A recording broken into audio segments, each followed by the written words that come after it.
They say if education is a gateway to opportunities, coding has become a premium pass to those opportunities, a pass that will get you to the front line.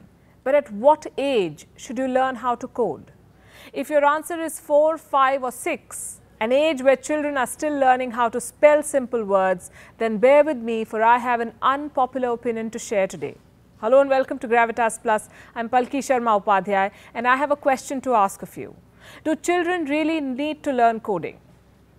I have nothing against coding, but if it comes at the expense of us ignoring the unique capabilities of our children, and especially if it becomes a tool to milk parents' fear of their children falling behind in life, something needs to be said and done.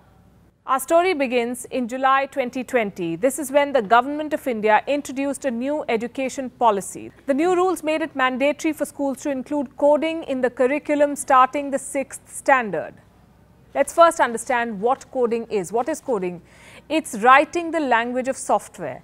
Coding makes us create computer software, apps, even the platform where you're watching me right now. Learning how to code early is said to be useful in developing computational and creative thinking. So the government made it compulsory. The subject was made compulsory last year. But India, as you know, was under lockdown. All schools were shut.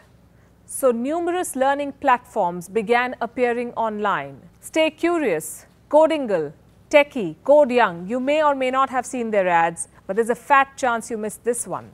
Advertisements for White Hat Junior. Any screen we turned to, White Hat Junior popped up. Any platform we logged on to, White Hat Junior appeared. Bollywood celebrities began endorsing White Hat Junior even if they did not have kids using it. So what is White Hat Junior? It's a 2-year-old online educational company that was launched in the United States. It targets young children to improve their coding skills.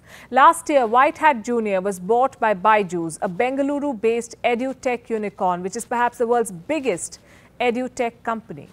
The acquisition was worth $300 million. $300 million. Byju's wanted to go global. White Hat Junior wanted a new and lucrative market. The merger was a win-win, only that it wasn't. White Hat Junior's aggressive marketing campaign backfired. The shrewdly framed ads came under flack from coders and parents. Ads like these, which promised to make young kids entrepreneurs and scientists. The ads talked about Wolf Gupta, a certain 9-year-old who secured a job worth 150 crores at Google. In another ad, the same Wolf Gupta is 12 years old.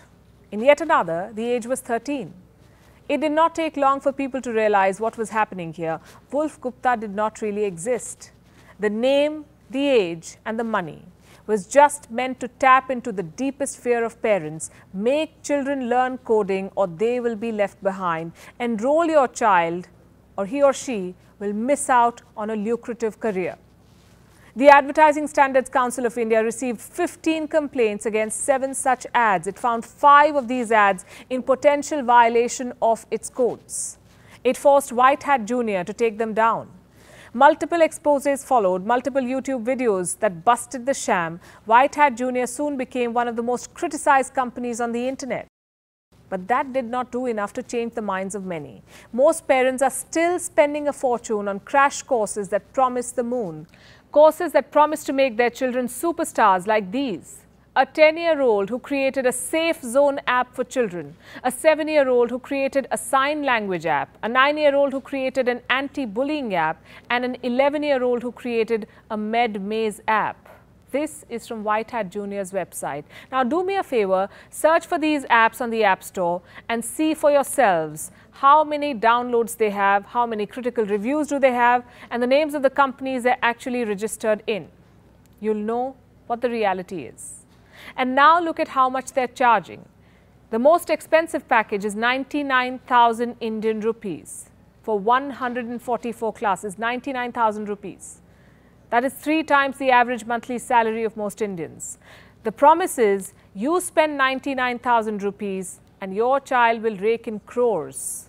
She'll be an expert in user interface, space tech, simulation and professional game design. They say after just 8 classes, they would make game developers out of kids. And by 50 classes, your child will be running a company. If coding were really this easy, then what's the point of spending 5 years in a university learning programming? And that's not even the point here. The point is that children are not startups and parents are not angel investors. You can't raise a child like you're raising a company.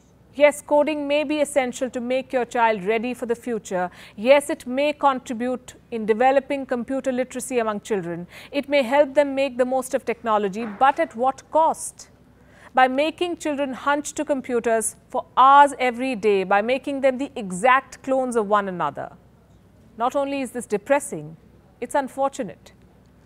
We are trying to create a generation of obedient executors, individuals who have been made to memorize coding recipes. Why? Because we were made to memorize math formulas. And coding, they say, is new age mathematics. But if making children code develops their cognitive skills, so does storytelling, so does creative writing, so does singing songs. That said, I can empathize with the anxiety that makes parents push their child towards coding. When there is a lot of noise around, it's a common temptation to dive. But pause for a moment and ask yourself 3 simple questions. 1, is your child able to explain the reasoning around coding designs being taught in simple words? What about the repercussions of increasing screen time for children, which is already awfully high? And do we really have to teach only employable skills to children, skills that may be outdated by the time your child grows up? We are living in a world of rapid transformations. What's relevant today may not be relevant tomorrow. Starting from 1949, there have been 10 new computer languages every decade: C, C++, COBOL, Python, Java, JavaScript. They keep evolving. The coding language your child learns today may not even be relevant by the time he or she gets to college. Coding will evolve with time. It won't go away anytime soon, but childhood will. So let kids play and enjoy their childhood. Let them explore before making them excel. I'll end with my favorite line by Robert Frost. One could do worse than be a swinger of birches. Think about it. Gravitas Plus, co-presented by Skoda. Simply clever.